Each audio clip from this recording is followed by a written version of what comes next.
বেচারা আলী হাসান ওসামার একটা টুপি নিয়েই আমাদের হুজুরদের রাতের ঘুম হারাম হয়ে গেছে। আলী হাসান মওদুদী চিন্তিত পারতেছেন, এটাতে প্রমাণ করে যে আমাদের পড়াশোনার ডিপ কত কম। আচ্ছা, আলী হাসান ওসামার এই ব্যাপারটা নিয়ে আমি ডিটেল আলোচনা করবো আজকে। আলোচনার অনেক কিছু গভীর জানতে পারবেন। এই যে একজন ইসলামিক ব্যক্তিত্ব যদি ভিন্ন পোশাক পরে, ধরেন শার্ট পরে, সে মনেই করে না যে এর মধ্যে কোনো ইসলাম থাকতে পারে। এটা যে কত বড় এক ঘরানা ভিত্তিক সিন্ডিকেট ও ফেসিবাদ, এটা নিয়ে কথা বলবো ইনশাল্লাহ। এর আগে আপনাদেরকে একটা সুসংবাদ জানাতে চাই। আমার একজন প্রিয় ভাজন উস্তাদ, ওনার প্রতিষ্ঠিত দারুল উলুম ঢাকা, সেখানে ইফতা বিভাগ থেকে তাফসির, উলুমুল হাদিস এবং ওনারা অনলাইন অফলাইন উভয় সোর্সেই এখানে দার্স দিয়ে থাকেন এবং অত্যন্ত মানসম্মত, অনলাইন হোক অফলাইন হোক একই মানসম্মত দার্স। আর এই মার্কাজে ইফতা পড়ার আরেকটা বিশেষ গুণাবলী আছে, সেটা হলো যে আকীদা।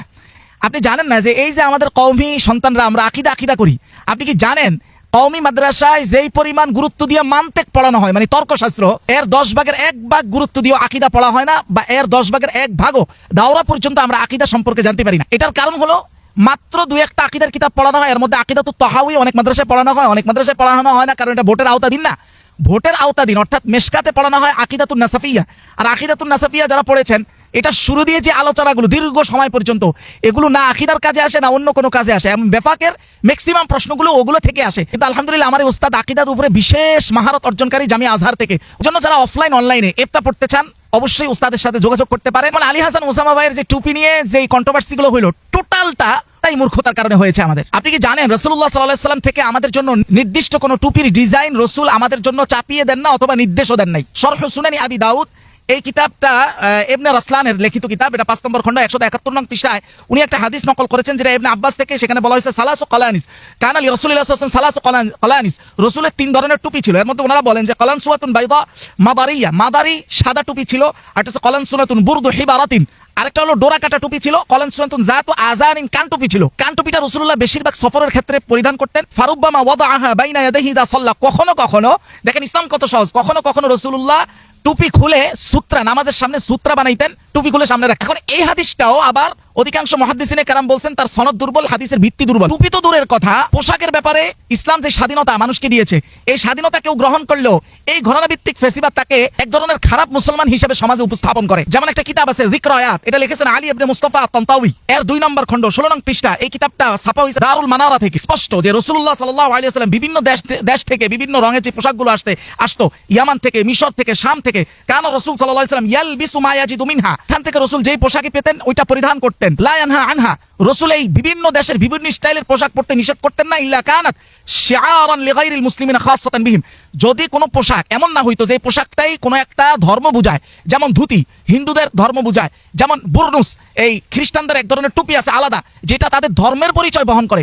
যদি নির্দিষ্ট কোনো ধর্মের পরিচয় বহন না করে, তাহলে রাসূলুল্লাহ যেই কোনো পোশাক পরার ক্ষেত্রে মুসলমানকে স্বাধীনতা দিয়েছেন। এমনকি মাজমুয়ে ফতোয়া ওয়া রাসাইল ফাদিলাতি শাইখ মুহাম্মদ ইবনে সালেহ আল উসাইমিন, যিনি সৌদি আরবের একজন বিখ্যাত এবং গ্রহণযোগ্য আলেম, উনি এই কিতাবের 12 নম্বর খণ্ড 290 নং পৃষ্ঠায় এখানে স্পষ্ট উনি বলেন, আম্মা মা উনতুশিরা বাইনাল মুসলিমিন ওয়া সারা লা ইয়াতামাইয়াজু বিহিল কুফফার, যদি এমন কোন পোশাক যেটা মুসলমান সমাজে প্রসিদ্ধ হয়ে গেছে, এখন ওই পোশাক দ্বারা কাফেরকে আলাদা করে চিনার কিছু নাই, মানে কাফের মুসলমান সবাই কাছে এই পোশাকটা আম, তাহলে এটা কাফেরের সাথে তাসাব্বুহ, তাহলে এই পোশাক পরার দ্বারা কাফেরের সাথে সাদৃশ্য হয়ে যাচ্ছে, এইটা গ্রহণযোগ্য কথা নয়। এমনকি মাজাল্লাতু মাজমাইল ফিকহিল ইসলামী, এই কিতাবের 5 নম্বর খণ্ড 2441 নং পৃষ্ঠায় স্পষ্ট বলা আছে, ওয়ালাকাদ আকাররাতিস সাহাবা ফি ফুতুহাতিহিম লিমিসর ওয়া শাম ওয়া রুমান আকাররাহুম আলা আওয়াইদিহিম আস-সালিহা ওয়া আলগাউ মা কানা ফাসিদান, সাহাবায়ে কেরাম যেই সকল দেশ জয় করেছেন, মিশর, শাম সহ অন্যান্য যেমন ইরান, সেখানে তাদের প্রচলিত যে সংস্কৃতি, অর্থাৎ যেই সংস্কৃতি তাদের প্রচলিত কিন্তু সেটা ইসলামের বিরুদ্ধে যায় না,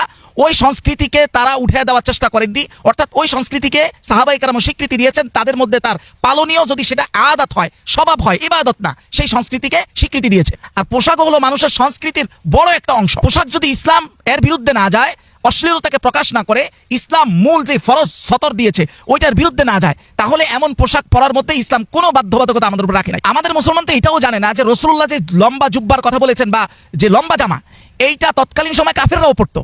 তার মানে এইটা ছিল তৎকালীন সময় থেকে এখন পর্যন্ত আরবের সংস্কৃতির অংশ, আরবের পোশাকের অংশ। কিন্তু যেহেতু এটা ইসলামের বিরুদ্ধে যায় নাই, রাসূল এটাকে বাধা তো দেন নাই, বরং রাসূল নিজেই এইভাবে পড়ার কারণে এটা সুন্নতে রূপান্তর হয়েছে। তবে কোন ধরনের সুন্নত এটাও মানুষ জানে না। সুন্নত 2 ধরনের, সুন্নতে মুআক্কাদা, সুন্নতে জাইদা। যেটা রাসূল শুধু স্বভাবগত কারণে করেছেন সেটা আপনি করতেও পারেন, ছাড়তেও পারেন। বিশেষ নীতিগত কারণে করেছেন এবং সেটা কখনো ছাড়েন নাই, সেটা হলো সুন্নাহ মুআক্কাদা। আমি নিজে এমন ব্যক্তিকে দেখেছি, চরমনাই কর্তৃক ভাই, উনি জামাত ইসলামের একজনকে খুব নিন্দা করলেন যে বয়স হয়ে গেছে এখন পর্যন্ত সুন্নতি পোশাক পরে না, কিন্তু ওই ব্যক্তিটা এমন পোশাক পরে যেটা হারাম না, যেটার দ্বারা নামাজ হয়, কিন্তু ওনার দৃষ্টিতে এটা খারাপ, কটু। কেন কটু?